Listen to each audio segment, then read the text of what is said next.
पैसे ना होने के बावजूद भी आज मेरे क्लास फेलो ने मुझे ज़बरदस्ती मामू बिरयानी लाए हैं। तो आप ये मामू बिरयानी का मंज़र देख रहे हैं, यकीनन 1 घंटा लेट है।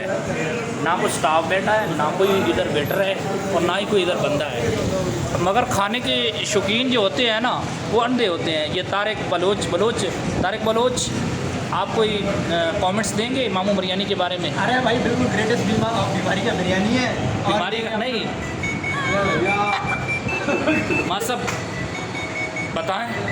आज वही साहब ने कहा है कि आप लोग डबल रोटियाँ खाओ, डबल कबाब खाओ, बिरयानियाँ मंड के खाओ, छोड़ने नहीं है।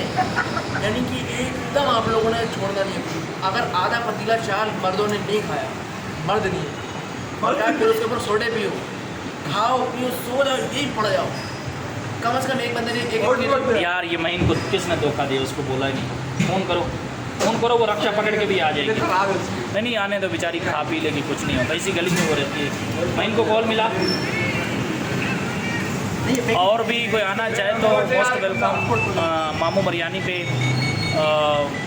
ज़बरदस्ती ट्रीट डॉक्टर वहीद की तरफ से खिलानी पड़ेगी, क्योंकि ये मेरा मोबाइल जो था यूनिवर्सिटी से इन्होंने छीना, यहाँ पहुँचाए, मोबाइल लेने में आया तो क्या कहते हैं, खिलानी पड़ेगी। और ये